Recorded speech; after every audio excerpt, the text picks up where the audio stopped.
We will be putting out a press release shortly that announces that city staff is going to make a recommendation to council on Tuesday night that council not put the Xcel franchise on the ballot. The reason behind this is that staff feels that a 20-year franchise agreement is probably not in the best interest of the city at this point in time, and that we need time to be able to study alternative options. As you know, we've gone to Xcel a number of times and asked them to consider a 2-year extension. While we are very appreciative of them coming to the table and having collaborative discussions with us on this topic, they don't feel that's in their company's best interest. So we're at the point of having to decide what's in the city's best interest. Obviously, that ultimate decision will be up to City Council. This is a staff recommendation to them for their consideration. Part of the staff recommendation is to recommend that Council put a limited 5-year occupational tax on Xcel on the ballot for voter consideration.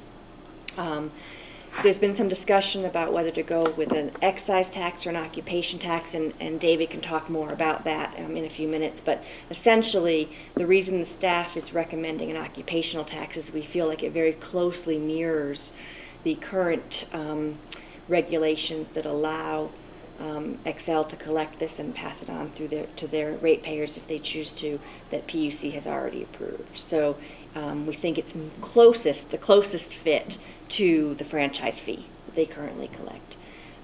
The ordinance is being drafted in a way to have minimal financial impact on voters. We don't want this to be seen as a new tax that's going to cost them a substantial amount of extra money. It essentially replaces the franchise fee that they're already paying to Xcel. The one area that's still under discussion is whether council should consider adding about $450,000 to that tax so that we can fund the important study and research that needs to be done to help us figure out what our clean energy future should look like. Preserve the city's budget, because the very real reality is that if we lose $4 million in the budget, we're going to have to talk about cutting key services.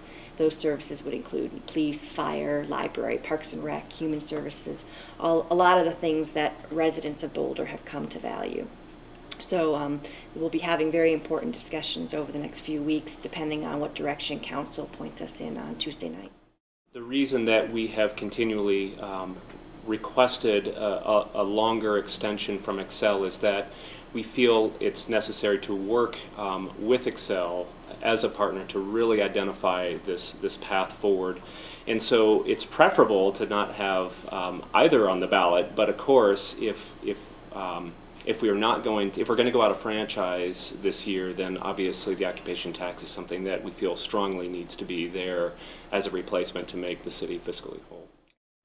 There's some comments from Jane Brodigan in this press release that will specifically address that, but just to sort of give you a general idea, we are very appreciative of the efforts of both our staff and Xcel's staff in working very hard on the franchise agreement and the side agreements. This is not considered in any way to be a reflection of the hard work that they've done. In fact, we are very comfortable with the core franchise agreement itself. We just feel that the side agreements lack some specificity in terms of detail, and again, that we really need more time.